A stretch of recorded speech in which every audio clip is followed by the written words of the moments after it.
Muli po naming binabati ang lahat ng mga nanonood. Kung ikaw ay malabagin, tago ka ng tago, Brother Johnson. Pag may nilabag kang batak, Reality, iba po yung Ama, Yan. Anak, at saka Banal na Espiritu.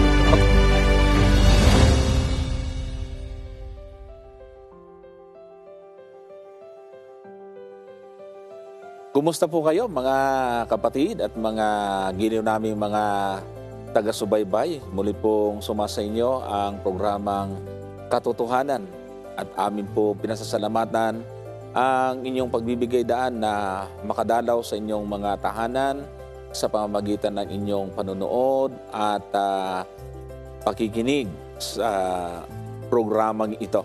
Ang ating kasama po ngayon mga kapatid ay walang iba kundi yung dati ko na rin nakasama nung wala rin si Pastor Bjorn Capiedo at walang iba po kundi si Pastor Melvin Hamura. Bati tayo, Pastor. Yan, magandang hapon, Brother Johnson, at ganoon din po sa lahat po ng ating tagapakinig. Binabati ko po kayo ng isang maligayang hapon. At ganoon din po ay binabati ko rin po ang lahat po ng ating pong mga kapatid, mga kaibigan dito po sa ating distrito sa Imus 1. Magandang hapon po sa inyo at nawa ay makinig po kayo, lalo na yung mga dinalaw namin kanina nila Sister Dory at nila Pastor Richie Gigilian. Binabati ko rin Brother Johnson yung ating mga elders dito sa ating distrito at ganoon din lahat po ng ating mga kapatiran na sumusuporta sa atin at talagang tumututok sa ating pong pag-aaral na ginagawa, Brother Johnson. Okay. At ayan, hindi po natin uli nakasama si Pastor Bjorn sapagkat medyo hindi ho magandang kanyang kalusugan. At sama po natin sa panalangin, mga kapatid. At patuloy naman po tayong maglilingkod. Ayan, kasama nga po natin si Pastor Melvin. At nais po muna nating pasalamatan, batiin din mga kapatid yung ating mga suki. At nais ko pong batiin si Sister Susan Garulacan. Binabati ko rin po si Tita Nunata Thompson. Binabati ko si Mami Sim Ibura, si Tita Mila Minimo. At ganoon din po si Brother Bong Ikban. Yan, Brother Bongski. Si Brother Sam Nazareth ay binabati rin po natin. At ganoon din po si Ate Ros at Kuya Nani na yung mag-asawang Ricto. Si Brother Arnel Samera at ganoon din po si Brother Alex at Sister Maria Distacamento. Welcome po kayo mga kapatid. Sa mga nanonood sa atin sa Hope Channel, sa GSAT, saan man kayo naroon, ang kapayapaan nawang sumating lahat. At yung mga nakikinig sa atin sa AWR, sa Hope Radio, sa Kabisayaan, at saan man kayo naroon. And of course, yung pong mga nakatutok sa atin sa social media, sa YouTube at ganoon din po sa Facebook. Ayan, mag-comment lang ho kayo mga kapatid at ating pong titingnan ang abot ng ating makakaya na kaya namin i-accommodate ng mga question. I-comment lang po ninyo sa comment section at dyan pong ating pag-uusapan. Katulad yun ng dati, mga kapatid, siyempre, priority ho natin yung mga live na tawag. Pero bago yon ay ating tinitingnan na rin po dito yung mga unang tanong na naipadala po sa atin. At ihabol ko lang pong batiin si kapatid na Rolando Luna, kapatid na Arnie Igloso at si kapatid na Elijah Refones. So, ngayon po ay, Pastor, meron kang ihabol o para pumunta na tayo sa tanong pagkatapos? Siguro batiin ko rin pala yung aking mga magulang, si Josephine Hamora at si Joven Hamora. At ganoon din yung aking may bahay, si Lorena Hamora at yung aming anak na si Sakari Saiden. At good news, Brother Johnson, diba last time pinag-pray natin yung aking anak dahil nga siya ay nabago. At praise the Lord dahil normal yung result ng kanyang CT scan. Kaya talagang papuri sa Panginoon ang ating pong ibinabalik. Salamat sa Diyos. Okay, at ngayon po mga kapatid ay pasimulan po nating paglingkuran itong paalala lang nga pala mga giyolataga sa baybay, isang oras lang ulit tayo sapagkat ongoing yung mahalagang event sa Visayas at Mindanao na naka-live, kaya ibibigyan ng daan natin. Hanggang alas 7 lang tayo ngayon. So punta tayo sa question number 1 mula kay Gideon F. Sabi po niya, tama bang ipangaral na ang pag-iika po ay kasamang napako sa cross? Ayan, o nga, kasi Pastor, yan ang marami kung bakit wala na yung ika po. Kasi sa lumang tipan yan, ang nauuwing katuwiran, hanggang doon sa cross lang yun. Yeah. Ipako sa cross. O anong ating masasagot doon?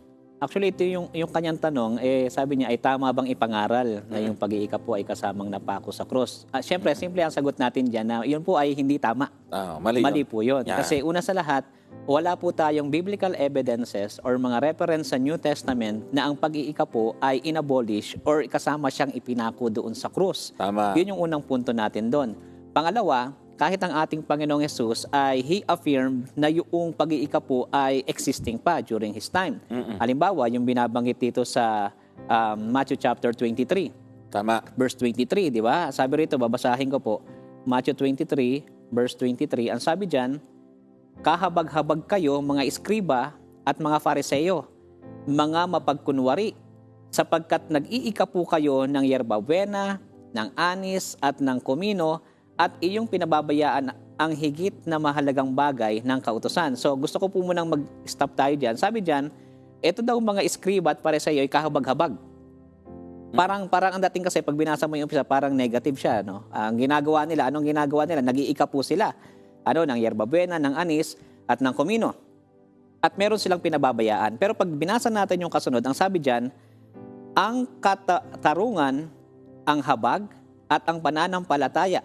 Subalit dapat sana ninyong gawin ang mga ito nang hindi pinababayaan ang iba. So ang point ni Jesus Christ, ginagawa nila yung pag-iika po, pero pinababayaan nila yung katarungan, habag, at pananampalataya. At ang point niya, sabi niya sa bandang dulo, subalit dapat sana ninyong gawin ang mga ito. So dapat palang ginagawa ito. Ano yon? Yung habag, katarungan, pananampalataya, nang hindi pinababayaan ang iba. So ang punto ni Jesus Christ, yung pag-iika po, dapat ay hindi pala ito pinababayaan. Kaya para doon sa question ng ating kaibigan kung tama ba na ipangaral na ito ay kasamang napako, sagot po natin dyan ay hindi po tama, mali po yun, sapagkat una, walang biblical references or evidences na binabanggit na ang pag-iika po ay abolish na.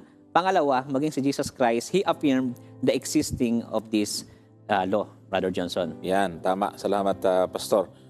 Totoo po yun, mga kapatid at mga kaibigan, na yung mga nagtuturo na inabolish na po yan at na hanggang doon sa cross na kasamang na ipako, ay wala pong batayan. Manapa, meron ho tayong batayan, yung binasa ni Pastor Milvin, na kung babasahin ho natin yan doon sa mga paraphrase or yung mga mababaw na salin, nakasalin yan na dapat nga kayong mag-ika po. Yan po mababasa na sa The Living Bible, doon sa ang salita ng buhay o ang salita ng Diyos na Bible, yung Contemporary English Bible, yan ang nakasulat po, mga kapatid. At ngayon, gustong idagdag po itong nasa Lucas 11:42. Halos magkatulad po ito. At kasi meron pong meron pong mga tumututol dyan sa Mateo 23:23. Lucas 11:42. Tingnan nga natin, mga kapatid.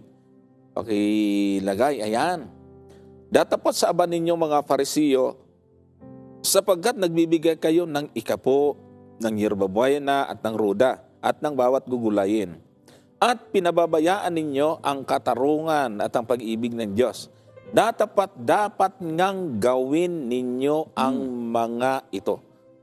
At huwag pabayaan, di ginagawa ang mga yaon. Kung napansin ninyo, lahat ng binanggit doon, walang pinagbabawal gawin.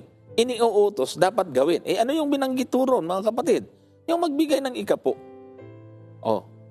Huwag niyo pabayaan yung pag-ibig, katarungan, at iba pang mahalagang bagay, mga kapatid. So, Wala po tayong talatang mababasa na ipinagbawal ang pag-iika po sa bagong tipan.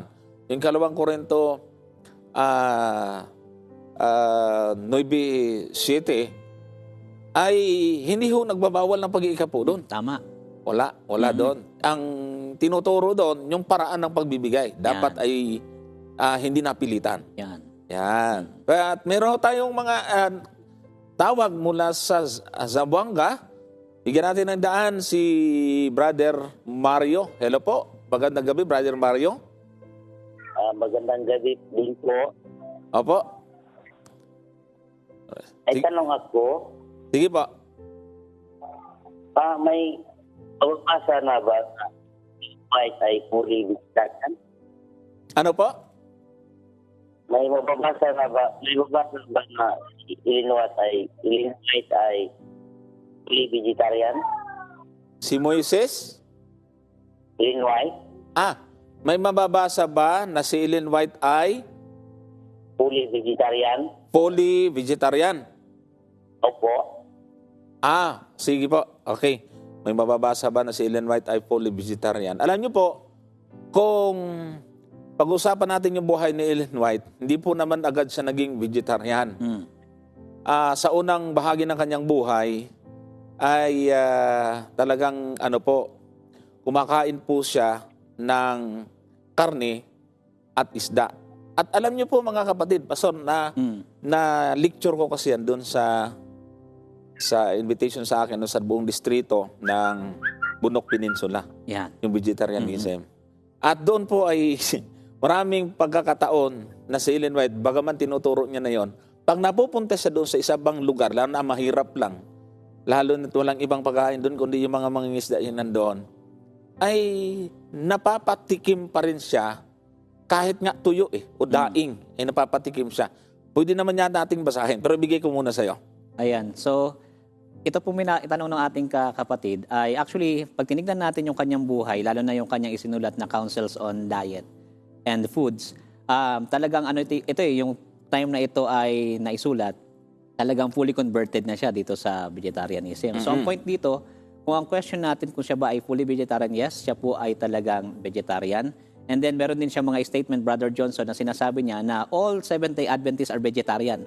But some of them eat a little portion of meat. So, may binabanggit siya na hindi porket kumain ng kaunti, ay, kumbaga, rejected na siya as a vegetarian. So, question tungkol sa kanya, pag tinignan po natin yung kanyang advocacy sapagkat may kinalaman din ito sa ating kalusugan. Kasi nga naman, kung ikaw ay maglilingkod sa Panginoon, maganda, mag-serve tayo sa Kanya yung pinaka-the best ng ating kalusugan. Mas maganda na yung sa paglilingkod natin ay hindi tayo mahina, hindi tayo nagkakasakit. Although, vulnerable naman talaga tayo sa sakit. Pero kung ipapollow natin yung kanyang advice about vegetarianism o kaya naman yung health loss, actually, hindi lang vegetarianism ang kanyang pinopromote.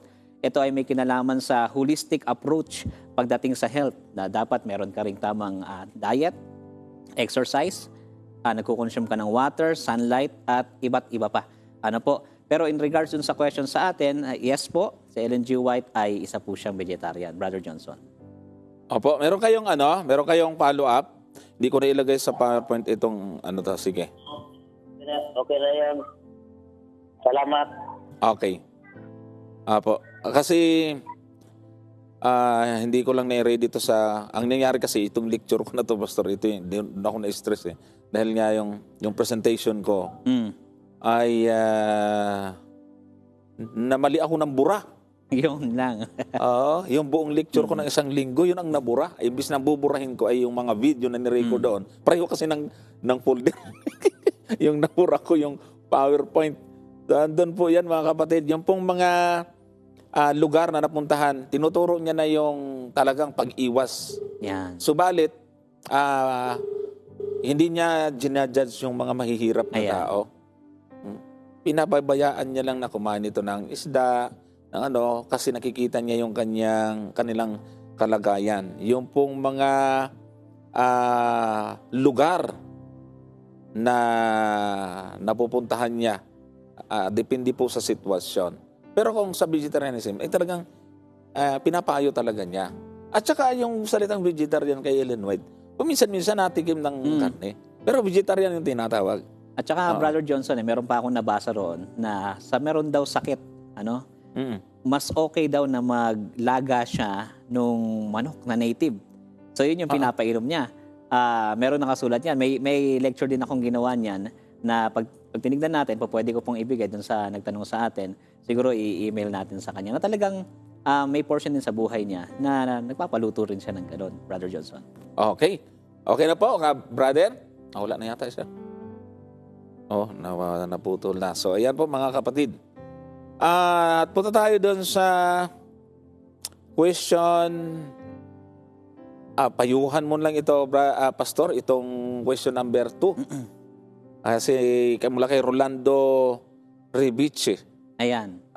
Sabi po kasi niya rito mga kapatid, mula kay Rolando Ribiche, dati pa akong Adventist na backslide ng 38 years. Tagal pala din, no? At ngayon lang uli nakakapagsamba dito sa Bagong Bayan Church ng SDA.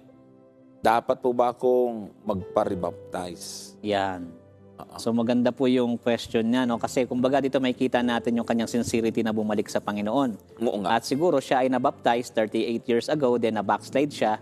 So actually sa atin po, para dun sa kapatid na nagtanong, meron po tayong dalawang reasons para mag-rebaptize. Number 1 yan ay kapag yung isang individual ay mula sa ibang pananampalataya, ibang religious faith, bumabalik at meron siyang natuklasan na bagong truth. Halimbawa, sa Seventh-day Adventist, natuklasan niya yung tungkol sa Sabat. Dati hindi siya nagpa-practice ng Sabat.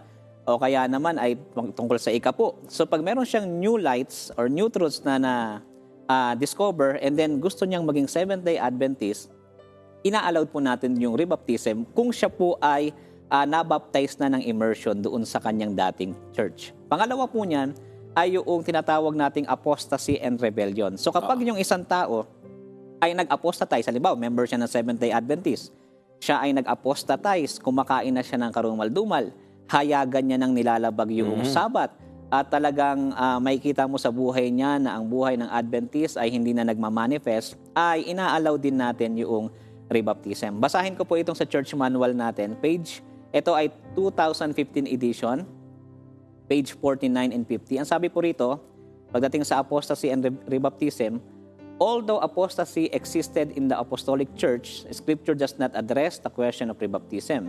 Ellen G. White supports rebaptism when members have apostatized and then are reconverted and wish to rejoin the church.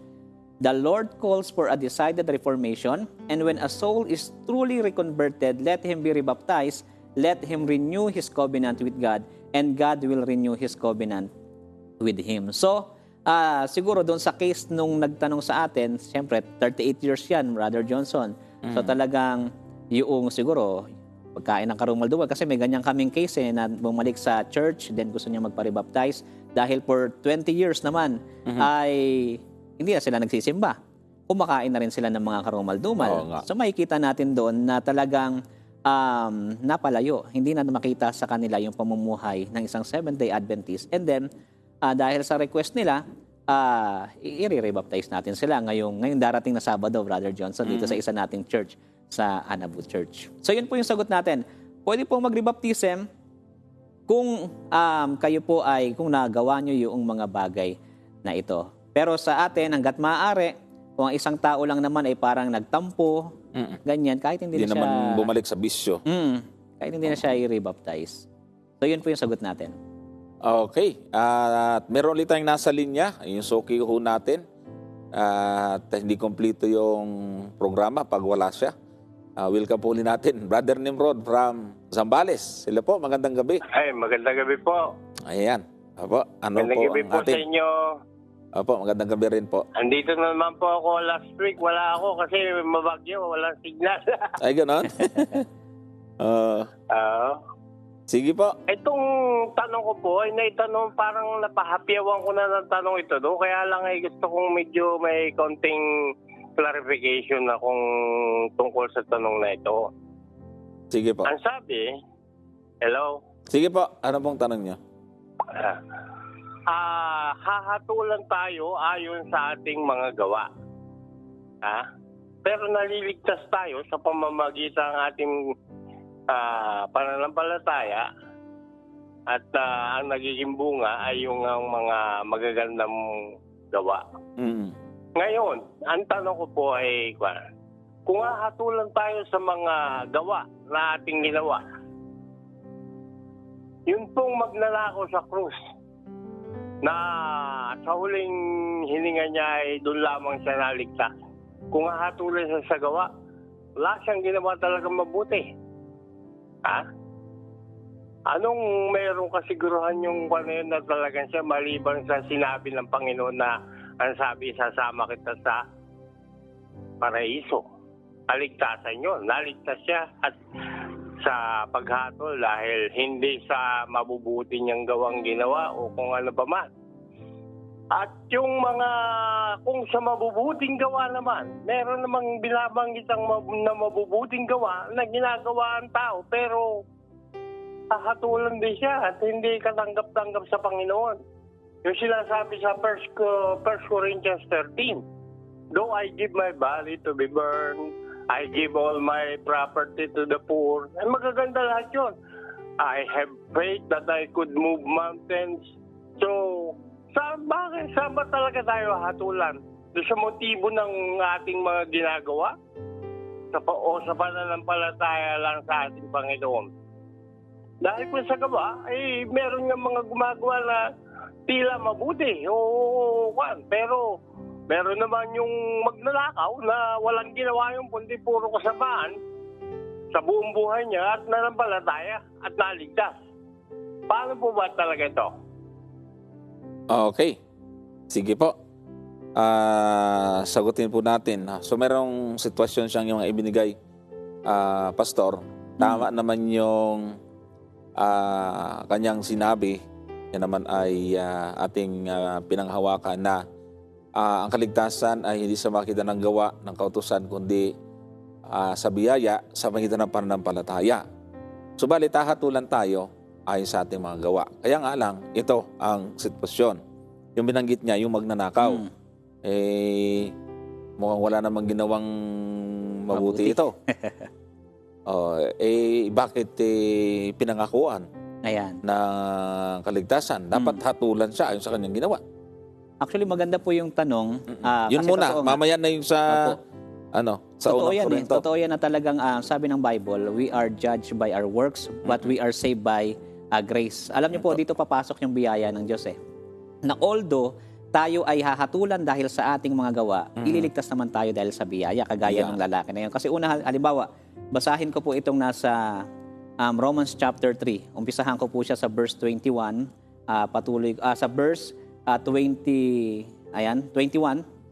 Sabi rito, but now, the righteousness of God apart from the law is revealed, being witnessed by the law and the prophets, even the righteousness of God through faith in Jesus Christ to all and on all who believe, for there is no difference. Gusto ko pong putulin muna dyan yung pagbasa natin, verse 21 and 22, na kung saan pinapakita sa atin na ang tao talagang maliligtas tayo by grace. Ngayon, totoo yun na tayo rin ay hahatulan sa ating gawa. Ngayon, kung ikaw ay wala kay Kristo, at kapag hinatulan ka ng Ama, ang titignan sa'yo yung gawa mo. Ang hatol ngayon sa'yo, condemnation. Bakit? Kasi nakikita yung gawa mo, yung pamumuhay mo, makasalanan ka, therefore, karapat-dapat kang mamatay. Ngayon, nung ikaw ay nanampalataya, ibinihis mo na ngayon si Kristo. Yung katwiran ni Kristo, naging katwiran mo. Yung gawa ni Kristo, naging gawa mo.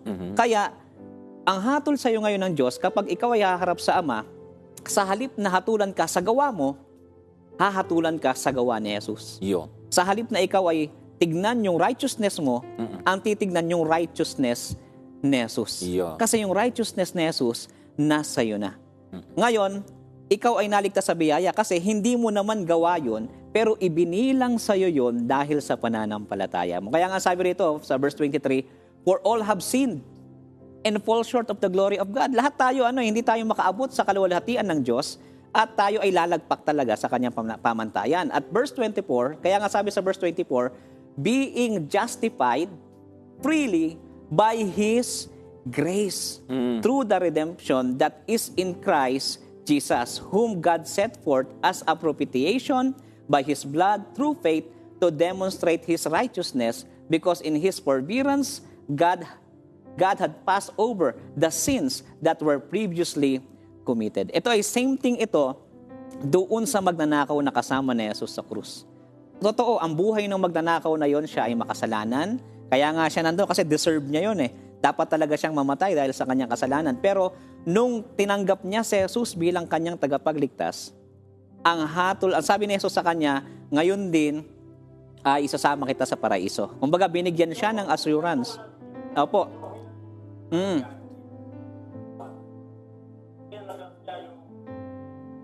Yung biyaya o yung kaligtasan inihalok ni Kristo. Ayan po. Bakit hindi ko maintindihan na yung pag sa kahatulan na haharap tayong lahat sa judgment bar of God. Ang lahat ay magiging ayon sa mga gawa. Ang sabi Ayan. pa nga diyan sa atin.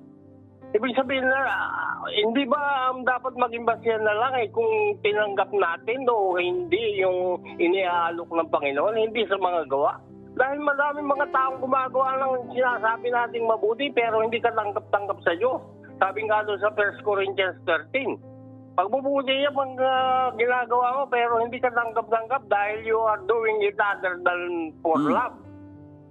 So, ngayon, pagdating sa judgment, ang magiging ay ayon sa mga gawa at hindi ayon kung tinanggap mo si Kristo hindi sa pananampalataya. Paano ba talaga to?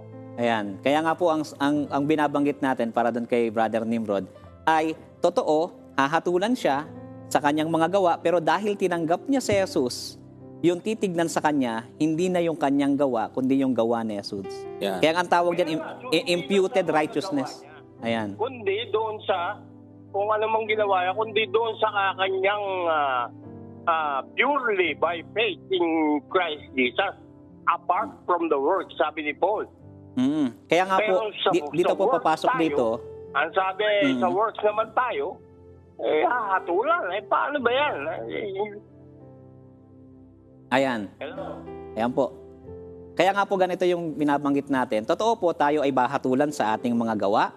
Pero dahil tinanggap mo si Jesus, ang hatol ngayon, yung gawa ng ating Panginoong Jesus. Kaya nga si Jesus ang namatay na eh. Di ba? Siya yung nagbayad ng ating mga kasalanan. Ano po? So yun din ang talagang the only way, yung ginawa ng Panginoon. So sa pagharap natin doon sa hatulan, hindi hatulan tayo. Dapat maklear yung kung ano yung gawang yun. Hindi sa ating gawa yun, kundi yung ginawa ng Panginoon.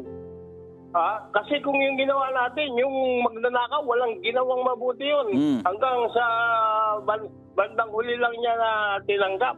At ang tinanggap siya dahil sa pananampalataya niya, hindi sa kung meron siyang ginawa, dahil wala naman talaga siyang ginawa mabuti. Yan. Ano po? Opo. Okay, wala na po kayong sasabihin? Wala na. Okay, ayan. So, dito po mga kapatid, siguro, atin na lang ding linawin ng dagdagan na yung pong salitang, bagaman nandun yung salitang hatulan sa kanyang mga gawa, ay katulad ng sinabi ni Pastor Milvin, yung gawa na yon, kaya magiging absuelto tayo kasi ang ihaharap ng Panginoon sa Ama ay hindi yung gawa natin, kundi yung kanyang ginawa para sa atin. Kaya nga, sa ating pong mga ginagawa ngayon, di natin pwedeng sabihin, gawa ko yon. At meron nga akong nakikitang mga minsan, mga pangangatuwiran, di wala pala tayong gagawin. Ginawa tayong tamad. Hindi ganun eh. Ibig sabihin, yung ating pong pagsunod ngayon, hindi natin magagawa yun kung wala si Kristo. Kaya yung ating pong nagagawa ngayon, di natin pwede sabihin atin yon. Bagaman, binanggit nyo sa Bible para maintindihan natin na hindi naman tayo kukuya-kuyakoy. Yan. Ang atin lang iisipin na yung ating ginagawa ay nagagawa natin sapagkat si Kristo ang nabubuhay sa atin. Kaya pagdating sa judgment, ang ihaharap ay yun, hindi na yung gawa natin, kundi gawa ni Kristo. Kasi ginagawa natin yon dahil kay Kristo. Amen. O, yun po yun. Yun na nga, ibig sabihin hindi mga gawa natin talaga yon. Hahatulan tayo ayon sa kung tinanggap natin o hindi ang ating Panginoon. Ganito na lang. Yung resulta noon, yun, Aba. doon palang papasok yung gawa natin. Ganito Yung na lang, bro. resulta na. Ganito na lang po, para maintindihan natin mabuti. Gawa natin yon, pero nagawa natin yon sa pamagitan ni Kristo. Okay? Ayan. Okay. Tama. Sige po. Doon sa pangalawa, meron pang Yung isa ka... pangalawa. Opo, yung pangalawang binanggit na naman niya dito, Pastor, ay yung may mga gawa din dito. Pero baging wala namang kwenta lahat. Yung unang Korinto 13. Tingnan nga natin kasi yon. Yung talatang yon doon sa 1 Corinthians 13, andyan na rin po kasi yung sagot kung tutuusin. Siguro simulan natin doon sa sa verse 1. Unang Korinto 13, talatang 1. Kung ako'y magsalita ng mga wika ng mga tao at ng mga anghel, datapat wala akong pag-ibig, ay ako'y naging tanso na tumutunog o batingaw na umaalingaw-ngaw. Matinding gawa yan, ha? Nagsasalita siya ng wika ng mga tao. Talaga, ang daming alam na dialect. Talatang 2, at kung magkaroon ako ng kaloob ng panguhula at maalaman ko ang lahat ng mga hiwaga at ng lahat ng mga kaalaman, at kung magkaroon ako ng buong pananampalataya na palipat ko ang mga bundok, datapat wala akong pag-ibig, ay wala akong kabuluhan. So, sa talatang 3, at kung ipagkaloob ko ang lahat ng aking mga tinatangkilik upang ipakain sa mga duka, at kung ibigay ko ang aking katawan upang sunugin, datapat wala akong pag-ibig, ay walang pakikinabangin sa akin. So, nandun na rin yung sagot. Ang problema doon, marami nga siyang ginawa. Pero nagagawa yon, walang pag-ibig. Parang pakitang tao lang, Opo. Pwede kasi naman talagang, pwede kasing... Parang hatulan tayo kung talaga yung judgment na nandiyan na. Hindi sa kung paano, kung gaano kabuti yung ginawa natin, kundi kung anong motibo natin sa paggawa ng so-called na mabuti na yon. Yan. Dahil hindi lahat ng mabuti ay katanggap na ginagawa ng tao ay katanggap-tanggap sa Diyos. Tama. Tama yan, Brother Nimrod. Kasi kung sa paramihan lang ng gawa, marami dyan yung mga malalaki mamigay sa mga biktima ng kalamidad. Wala tayong binatbat doon. Gaano ba kabuti yung sabi, mismo ang Panginoon nagsabi, kung meron kang kasing liit na pananampalataya, kasing liit na mustasa, sasabihin mo sa bundok na ito, pumunta ka sa dagat, mahulog ka doon. Di ba? Magaganda naman lahat yun. Tama. Ibigay mo ang sabi pa ng Panginoon. Kung gusto mo pumasok sa kaharian ng Diyos, pamahagi mo at ibigay mo ang lahat ng iyong mga tinatangkilik at sumunod ka sa akin. Hindi ba mismo ang Panginoon din nagsabi na yun? Pero doon sa 1 Corinthians 13, parang wala lahat yun. Dahil sa ang issue doon siguro ay yung motibo mo kung paano mo ginawa yun. Na hindi pa rin katanggap-tanggap sa Panginoon. So bakit hahatulan ba tayo ayon sa motibo natin? O bakit ang sabi hindi motibo ang sinabi sa paghatol, kundi ayon talaga sa mga gawa natin. Yan. Opo. So, Ayan po. So, siguro dagdag ko ron, Brother Johnson, dito makikita natin yung beauty ng salvation. tama. Na hindi siya ibinase sa gawa. Kasi kung sa gawa, meron po pwedeng ipagmalaki ang tao. Talo tayo ng mayayaman. Oo, kasi kahit ang mga kahit yung mga taong hindi naniniwala sa Diyos, meron yan silang mga kawang-gawang ginagawa. Tama. Meron silang pagtulong na ginagawa. So kung ibabase lang doon sa performance mo at hindi sa pananampalataya mo sa Panginoon, ay sila yung number 1 candidate. Tama. Kahit yung mga politiko na siyempre kinakailangan pagpapogi, 'di ba? Talagang lalabas diyan, bayad yung kaligtasan. Ayan, bayad. Kaya dito Ang paghatol dapat hindi doon sa mga gawang yun, kundi yung nasa motibo mo kung paano mo ginawa yun. Kung ginawa mo ba yan para sa pag-ibig mo sa Panginoon. Pero nga sa paghatol nga, ang sabi ko yung word na yun na hatulan tayo sa mga gawaan, dapat nating maliwanagan. Ang kaligtasan talaga, purely grace yan at saka pagaling sa Panginoon. Pero yung tinatawag na paghatol, yun ang medyo kaya ako binalikan ng tanong na ito, dahil ayaw kong dumating ako sa panahon na baka lahat ng ginagawa kong ito, pati pag may missionary work ko, pati pag charity work ko, pati lahat, pati pananampalataya ko, mabaliwala lahat dahil sa mali yung motibo ko. Ang alam ko, ang katuwiran ko at mapupunta ko sa langit dahil sa lahat ng ginawa ni Kristo. At ako'y hahatulan layon din sa lahat ng ginawa ni Kristo na kung tinanggap ko o hindi. Di po ba ganon? Ayan. So siguro Brother John, sasagutin ko ito. Siguro ang iniisip ni Brother Nimrod ay baka masayang yung kanyang salvation kasi nga baka mali yung kanyang naging motibo ng bagay na yon. Pero ito yung gusto kong makita natin na assurance na ibinibigay ng ating Panginoon na ang sabi nga rito sa John 15, as long na nakakonekta kay Kristo, magbubunga ka. So ibig sabihin, ang isang taong nananampalataya na nakakonekta kay Kristo, kahit anong gawin mo, talagang makikita mo yung relasyon mo kay Kristo at magbubunga ka. Kaya lahat ng gagawin mo ay dahil sa pag-ibig. Basahin ko itong sa Galatia 5 verse 6. Pansinin niyo po ito sa Galatia 5 verse 6. Ang sabi po ganito Basahin ko siya sa andating ang Biblia. Sabi diyan, sapagkat kay Kristo Jesus, kahit ang pagtutuli ay walang kabuluhan.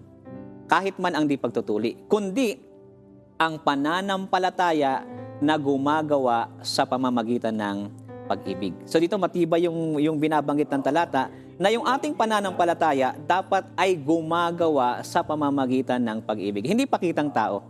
Ano po? Yun po yung masasabi ko po rito. Yun nga dapat ang magiging basya ng paghatol sa atin. Kung ginawa natin yun ayon sa pag-ibig at hindi sa kung anong paman dahilan. Hindi lang sa mismong actual yung mga ginawa natin. Dahil sabi ko nga, babalikan ko ulit yung magnanakaw. Walang ginawa yun hanggang huling hininga niya. Nasabi na lang niya, kaya siya naligtas. Alalahanin mo ako. Ay, ibig sabihin nun, nalampalataya siya. Tinanggap niya yung kaligtasan, tinanggap niya ang Panginoon. Ngayon, hindi siya ang kahatulan ay wala na sa kanya, hindi na siya hatulan. So, hindi tayo pwede ng hatulan dahil sa mga gawa natin lang. Kundi doon sa perpektong biyaya at ginawa ng Panginoon. Walang kulang, walang labis. Pero yun ay kumbalay complete. Absolute na yung kanyang ginawa. Ayan. Okay, so ayan na Brother Nimrod, thank you Thank you rin po. Apo. Pasensya lang kayo, medyo napahaba ulit yung ako. Okay lang po. Marami pa yata tatawag Apo, sige. Gusto ko lang talagang minsan na itanong ko na ito pero parang gusto ko pang may mas malalim na paliwanag dito dahil baka sa lalayon ko natin dito yung ating mga ginagawa dito sa lahat. Sa simbahan, sa personal natin, sa pamilya, at yung eternal salvation natin. Tama naman po. Thank you, Brother Nimrod. Sige po. Ayan. So, ayan, salamat bro. Salamat po, Brother Nimrod. Ayan, mga kapatid at mga kaibigan, doon sa tanong ni Brother Nimrod, marami pong wisdom na nakikita ko tayo doon. Unang idadagdag natin doon bago tayo pumunta sa sunod na tanong ay yung mahalagang bagay na ginawa at meron doon sa taong ginamit niya. Yung magnanakaw, meron kasi siyang pananampalataya. Kahit na marami siyang mga walang kwentang o kasamaan na ginawa, pero sa huling bahagi ng kanyang buhay, nandun yung kanyang pananampalataya. Kaya nga, yun talaga yung tamang batayan. Sa huling bahagi ng ating buhay, ano po ba yung pinaka-last part ng ating buhay? Kasi kahit na napakatagal natin naglingkod din, baliktarin natin. Pero sa huling bahagi ng buhay, naging masama. Tapos doon namatay, ay hindi yung haba ng panahon, kundi sa huling bahagi ng buhay natin, doon tayo hahatulan, mga kapatid. Yan po yung mababasa natin sa aklat ng Ezekiel 18:24. Basahin nga natin ho ito, kasi ang dami pong nakita kong mga magagandang punto roon. Ezekiel 18:24. Ngunit, ang sabi dyan, pagka ang matuwid ay humiwalay sa kanyang katuwiran at gumawa ng kasamaan at gumawa ng ayon sa lahat ng kasuklam-suklam na ginawa ng masamang tao, mabubuhay baga siya. Walang aalalahanin sa kanyang mga matuwid na gawa na kanyang ginawa, sa kanyang pagsalangsang na kanyang isinalangsang at sa kanyang kasalanan na kanyang pinagkasala, sa mga yaon mamamatay siya. O, basahin natin yung kasunod na talata. Gayon man, doon sa una pala, yung 24 yan, ano? 23. Yung 23. Tika, sana nga yung kasunod niyan, mga kapatid. Tingnan nga natin yung ganun din. Yung babalik ta rin lang yan 24. So, ayan, 27.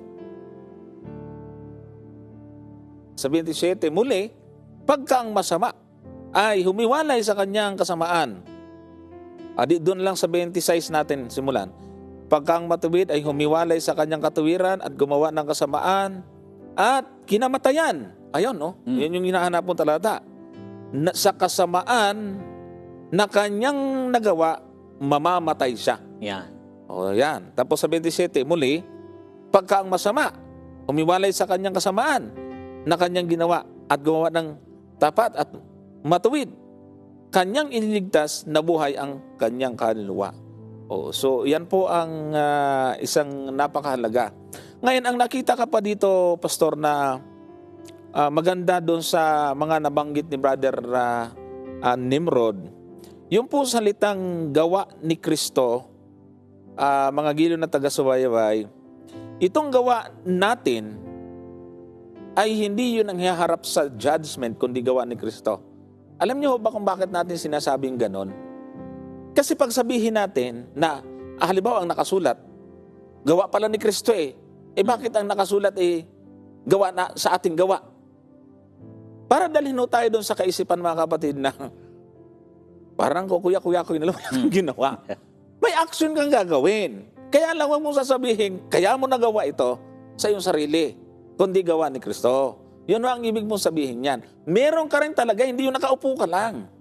May mga teaching kasi ngayon, parang, as in, kukuya-kuya ko nga lang. Parang wala talaga. Wala talaga. Si Kristo na lahat. Hindi po, sa atin, hindi. May gagawin ka talaga. Pero wag mong sasabihin, gawa mo yon. Dahil ito, basahin nga natin itong nasa Galatia 2:20. Ayan. Ito ang susi, mga kapatid. Ang sabi po riyan, 2:20, ako'y napako sa cross na kasama ni Kristo.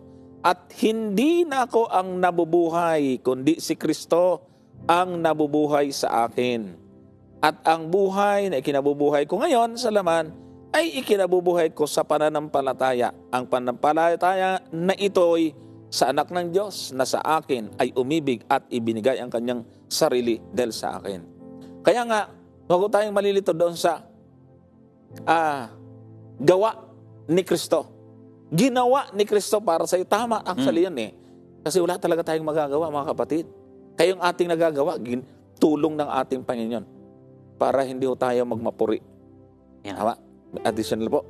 At yun nga, Brother Johnson, may kita natin dito na una, talagang mahatulan tayo at ang hatol dapat talaga sa atin ay condemnation. Pero thank God, dahil nandyan si Jesus. Tama. Yung kanyang gawa ay ibinihis sa atin, yung kanyang katwiran ay naging sa atin dahil sa ating pananampalataya, dahil siya ay binigay ng Ama para sa atin. Kaya dito masasabi natin na ganyan kaganda, ganyan kasarap yung ginawang pagmamahal ng Panginoon para tayo ay maligtas mula sa kasalanan dito sa mundong ito. So, Brother Johnson, may basahin lang ako rito. May sinad sa akin yung ating kapatid dito. Nagpapasalamat siya. Sabi niya rito ay, galing ito kay Sister Marilyn Padua. Good PM po, Pastor. Sana po dito sa Southville, Cabuyao. Gusto ko rin po, ito sana yung ibig niya sabihin. Gusto ko rin po mabautismuhan ulit. Matagal na po ako napalayo sa Panginoon mula pa noong 2005. Ngayon po, balik loob na ako dito po. Ako nagsimba sa Southville, Cabuyao, Laguna. Salamat po. So, yeah. God bless Sister Marilyn sa iyong journey, sa iyong pananampalataya and I hope and pray na talagang magtuloy-tuloy yung iyong pagbalik sa ating Panginoon. Praise the Lord po. Ayan, kung sakali mayroong makapanood nito na negative sa rebaptism, bakit may ganyan? Wala sa Biblia yan. Actually, meron ho. Biblical ho yung rebaptism. Meron pong mababasa tayo sa Kapitulo 19 ng Aklat ng Gawa. Alagad pa nga yan Hindi nila intindihan kung ano yung tama talaga nung umpisa. Kaya nagpabautismo uli sila kahit nabautismo na sila. At yung nagbaptize sa kanila, si John the Baptist pa. Tama. Di ba? Ayan. So, may rebaptism ho. Hindi po totoong wala. Mga gano'n na taga-subaybay. Okay.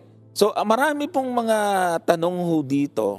Tingnan natin po itong galing sa Bukidnon. Basahin ko na lang. Wala ko to sa ating PowerPoint. TV viewer po ito. Magandang gabi po mga pastor. Isa lang po pastor dito. Nais ko lang malaman na bakit nagkasala si Adan at Eva. God bless us all. Ayon. Bakit daw nagkasala si Adan at si Eva? Hindi lumabag sila. Sige, pastor. Actually po, yung pag binasa po natin yung narrative sa Genesis, may kita natin din yung reason kung bakit sila nagkasala. Siyempre. Kasi ang utos sa kanila ng Panginoon, ang utos kay Adan, sabi roon, sa lahat ng halaman pwede niyong kainin, yung mga bunga nito, liban lang sa isa. 'Di ba? Yung puno ng pagkakilala ng mabuti at masama. Yun yung command sa kanila. So merong utos. Tama. Kasi ang sabi sa atin ng Bible, halimbawa sa 1 John 4 verse 3, sige nga, 1 John 4 verse 3, ganito po natin mababasa Ayan. 3 verse 4 siguro. Ayan, 3 verse 4, tama ba? Ayan, ang sino mang gumagawa ng kasalanan ay sumasalangsang din naman sa kautusan at ang kasalanan ay ang pagsalangsang sa kautusan. Sa mababaw na Tagalog, ang ibig niyang sabihin, ang sino mang lumalabag sa kautusan ng Diyos, ito ay magandang balita Biblia, ang bawat nagkakasala ay lumalabag sa kautusan ng Diyos sapagkat ang kasalanan ay paglabag sa kautusan. So since merong utos ang Diyos na huwag silang kumain, and then si Eva at si Adan ay lumabag doon sa utos ng Diyos, kaya po sila nagkasala. So yun siguro, Brother Johnson, yung straight answer ko dito sa napakagandang tanong sa atin ng ating kapatid. Opo, okay. So, at basahin na natin itong tanong. Ito po ay nanonood sa atin sa Facebook, si Natoy Alinton. Ang sabi niya, sino po ba ang tinutukoy ni Moises na Panginoong Diyos na pinili ng isang propeta na katulad niya? Ang Ama ba o si Kristo? Deuteronomy, Pastor Milben, Deuteronomy 18:15. Sino daw ito? Ang sabi po dyan, sa salin ng Magandang Balita Bibliata, ito, kinapapaste na rin. Mula sa inyo, si Yahweh na inyong Diyos ay pipili para sa inyo ng isang propetang katulad ko. Dapat kayong makinig sa Kanya. So, ang tinatanong niya, sino yung tinutukoy ni Moises na Panginoong Diyos?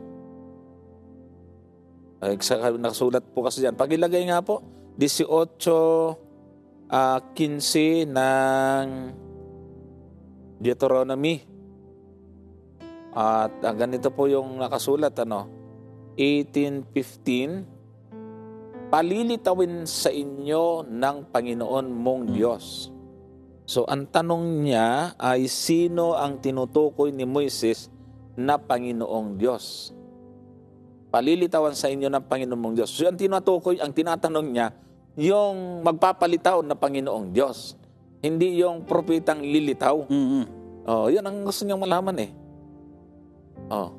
Ayan, siguro ang masasabi ko... bonus na, Pastor. Pati yung pati yung palilitawin. Ayan. Isama na natin. So dito, para dun sa nagtanong, ito po ay actually is a prophecy na na-fulfilled po sa buhay ni Jesus Christ. Messianic.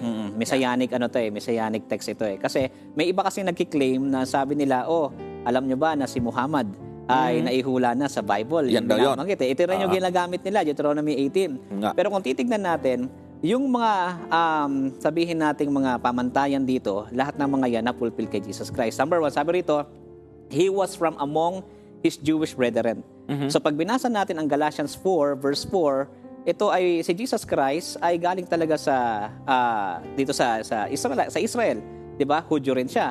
Then pangalawa, pag binasa rin natin yung binabanggit halimbawa dito sa John 8:28, tumutukoy din siya kay Jesus Christ. Sabi nga rito, basahin ko yung binabanggit dito sa sinulat ng isa sa mga Bible scholars. Ito ay si Norman Geisler. Sabi niya,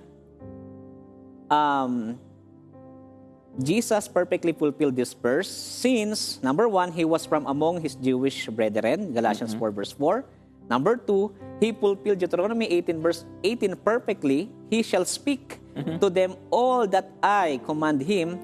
Jesus said, I do nothing of myself, but as my Father taught me, I speak these things. So si Jesus Christ, qualified siya ron. And I have not spoken my own authority, but the Father who sent me gave me a command what I should say and what I should speak. Number 3, He called Himself a prophet sa Luke chapter 13 verse 33, and the people considered Him as a prophet. Then, kaya nga sabi pa rito, as the Son of God, Jesus was prophet, speaking to men for God, a priest speaking to God for men, and a king reigning over men for God. So sa madaling salita, may kita po natin ang fulfillment ito, walang iba, Brother Johnson, kundi sa ating Panginoong Jesus. Ayan. Okay. So sige, habol tayo ng isang tanong. Ito po ay comment po sa atin. Ang pangalan niya ay si Conscientia. Conscientia Georgrapia. Abay, matindi. Hello po, watching from Valencia City, Bukidnon. Tanong ko lang po, kung sakali mag-Sunday law na po sa Amerika, kailangan na ba tayo umalis agad kung nasa city po tayo nakatira? So ito yung ating magiging last question, mga kapatid. Yan, amin ang nagtuturo ngayon. Ngayon pa lang, pinapa-country living na eh. Doon sa napuntahan ko sa Bataan, nagkagulo-gulo na doon. Ay, Bataan, sa Bulacan. Ayan. Oo. Sige, Pastor. Ayan, alam niyo po, Brother Johnson, sa sulat ni Ellen White sa itong last day events, binasa ko rin siya nung mga nakaraang taon pa. Nakalagay doon na pag dumating yung panahon, halimbawa ganitong Sunday law, hindi tayo iiwanan ng mga anghel na hindi natin alam kung kailan yung panahon ng ating paglikas. Tama. Lalo na kapag tayo ay nasa city. So, binabanggit doon na ang mga angels ng Panginoon ay magsasabi sa atin kung kailan yung appropriate time para tayo ay lumikas. Huwag na ang mauuna kasi yung mga nag-counter living na nakausap ko doon sa Angono, Pastor, sa Bungiro na kasi namatay yung kanyang asawa at anak doon sa pag-counter living sa bundok. Pinilit siyang dalhin doon na hindi naman sanay mabuhay. O ngayon, pag-uwi niya, pagbaba niya, nagsabong na lang siya kasi na para hindi siya malungkot, inaaliw ang kanyang sarili. Naghanap ng aliw. Yun, sa Bungiro na tuloy. Ayan, tsaka ito yung nakakatakot kapag ang purpose ng country living mo ay umalis dahil nga may Sunday law. Tapos tinakot. Oo, natakot ka lang, ibang magiging dating sa'yo Kumbaga, spiritually, hindi ka mabibless. Magpapanik. Magpapanik ka lang. Kung hindi ka naman sanay. So, ako naniniwala din, Pastor, kasi hindi naman lahat makakapag-counter living, ano naman gagawin ng walang lupa. Tapos hindi naman sanay doon. Ako naniniwala ko na poproteksyonan tayo ng Panginoon kahit nasa syudad ho tayo. Kailangan lang maging handa at maging masumpungan po tayong tapat sa ating pananampalataya. Actually nga, Brother Johnson, nandun din yan sa last day events na ipagtatanggol ka ng mga anghel ng Diyos. Tama. Di ba? Hindi ka pababayaan ng Diyos. Magmumukhang dayami yung kanyang lang mga espada. Ay pagsaksak sa'yo, biglang bumaluktot. Kumbaga, talagang may protection ng Panginoon. Tama. Yan. Wag ko tayong magpanik po, mga kapatid. Ang dami po kasi actually mga church na nagsusumbong sa amin. Ini-invite pa nga kami kasi nga napasok sila ng nagtuturo. Sabi pa nga nung isang nagtanong sa akin, bakit hindi na nagtuturo? Itong dapat mag-counter living. Ganito ganyan. Sabi ni Ellen White, bakit hindi natin binibigyan ng din? Ang tanong ko, kung lahat nag-counter living na nakabasa ni Ellen White, mula nang sabihin ni Ellen White, ano kayang Adventist ngayon? Meron kaya tayong Hope Channel, meron kaya tayong maraming naipatayong simbahan, lahat na tayo na mundok, hindi siya makasagot Yun nga, yun, kumbaga, pag mali ang motivation talaga, delikado. Hindi siya magiging healthy sa ating pananampalataya at relasyon sa Panginoon. Biro mo kung kailan sinabi ni Ellen White, tapos niliteran na nila at namundo. Wala ho, ganito, hindi ganito karami ang nahikayat sa Adventist. Dahil nandun ka sa bundok, hindi paano ka makapangaral ng maayos. Saka, tingnan natin, Brother Johnson, saan ba mas maraming tao ngayon? Oo, Diba? sa city. Sa city ba? Oo. O sa country? Diba? Naku, mga hayop yung nandun eh. Kasi kahit mga nasa country, nagpupuntahan sa city. So, ang point natin, hindi natin dinidiscourage yung pag-country living. Ang point natin, meron pa rin tayong mission dito sa cities. Kasi napakaraming tao rito. Kaya dapat i-interpret natin yung sulat ni Ellen White, depende sa sitwasyon. Kasi doon sa sulat ni Ellen White, magkaroon ka ng sa country, pero dapat hindi ka titira doon. Kung di bababa ka kasi nga evangelism. Hindi rin natin pwedeng apply ngayon sa mahal ng krudo, ng pamasahe. Napakahirap na rin gawin yon. Pupunta ka doon, tapos babalik-balik. Ubos yung pera mo sa budget mo sa... Kaya dapat mo talaga natin, tama yung sinabi ni Pastor, hindi tayo pababayaan ng Panginoon. May warning. Kaya nga doon sa pagtakas ng 70 AD, Pastor, may pasabi. Kaya walang napahamak doon. Kasi may abiso talaga ang Panginoon. Huwag natin unahan, mga kapatid. Mga taga-subaybay. Sige. Wala na tayong time. Wala na po tayong time. Saka na po tayo mag 1.5, mga kapatid. Nagkatapos na yung mahalagang evangelism na meron pong nilalive sa Hope Channel. Dadako tayo sa ating closing prayer na meron pong mga prayer request. Kita mo na po. Nandito na po yung mga prayer. Sige, manalangin na tayo, mga kapatid. Sige po, tayo po ay manalangin. Dakila po naming Diyos, marami pong salamat sa pagkakataon na pinagkaloob sa amin na pag-aralan ang inyo pong salita, sa mga katanungan na amin pong sinagot at sa mga bagay na amin pong nilinaw. Salamat, Panginoon, sapagkat kayo ang siyang gumagabay sa bawat isa at aming hiling ang mga bagay na amin pong napag-usapan, na ibahagi ay maging pagpapala sa mga taong nakikinig at walang humpay na sumusubaybay sa programa po ito. Ngayon, Panginoon, nais po namin ipanalangin sa inyo ang ilan po sa mga kapatiran namin na nagbibigay, nagpapaabot ng suporta sa pamamagitan ng panalangin patungkol sa kanila pong mga kalagayan at sa kanila pong mga kalusugan. Unahin ko na po si Pastor Bjorn Capiendo, na siya po ngayon ay merong sakit, flu and body malice. Akin po pinapanalangin sa inyo na bigyan niyo po siya ng kagalingan at hipuin siya upang manumbalik ang kanyang lakas at sigla upang sa mga susunod na pagkakataon at paglilingkod ay muli po siyang makasama sa programang ito. Ganoon din po si Pastor Roniel Villamor, si Pastor Giovanni Tista at si Pastor Lerimel Emelo at ganoon din po si Pastor Rodel Aranja na kung saan ay kasalukuyan pong merong mga sakit. Dinadalangin po namin sila na kayo po ang siyang humipo sa kanilang karamdaman upang sila ay muling makabangon mula sa kanila pong mga sakit na ito at sa kanilang paglilingkod ay magampanan po nila ang kanilang mga gawain para sa ikaluluwalhati po ng inyong pong pangalan. Idinadalangin ko rin po sa inyo si Sister Andaya para po sa kanyang retinal detachment surgery. Na nawa ay maging successful ang kanya pong surgery. Ganon din po sa Ravino family, kay Nonata Thompson na ma-restore yung kanyang mabuting kalusugan. Amen. Si Mel para po sa kanyang healing na siya po ay nagkaroon din ng surgery. Nawa ay magtuloy-tuloy na po ang kagalingan sa kanya. Idinadalangin ko rin po ang fast recovery mula po sa injury ni Mel G. Balonso upang nang sa ganon ay makapanumbalik na po siya sa kanyang work at yung kanila pong mga financial issues ay matugunan po nila. At ganoon din po, Panginoon, akin pong dinadalangin sa inyo na si Brother Edgar Pangilinan na yung kanyang kalusugan ay mapanumbalik at maging maayos po yung kanyang kalagayan. At ganoon din po, Ama, amin pong dinadalangin sa inyo ang emotion and spirituality ni Brother Ray and Leia. At ganoon din po, wisdom kay Sister Daisy Princesa para sa kanyang bagong calling ng work na ipagkakaloob sa kanya abroad.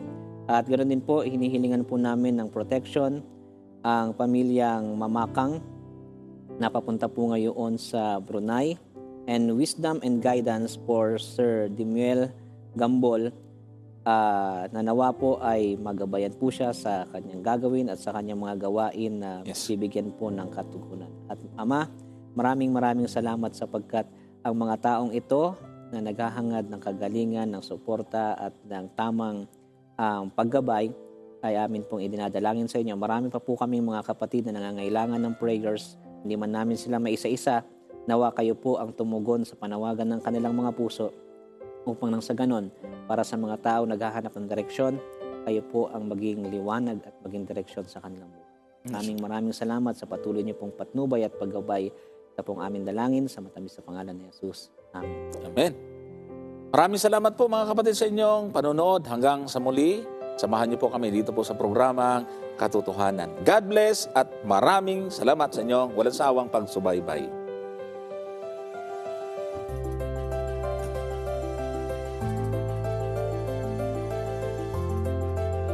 Muli po naming binabati ang lahat ng mga nanonood. Kung ikaw ay malabagin, tago ka ng tago, Brother Johnson. Pag may nilabag kang bata, Reality. iba po yung ama, Yan. anak, at saka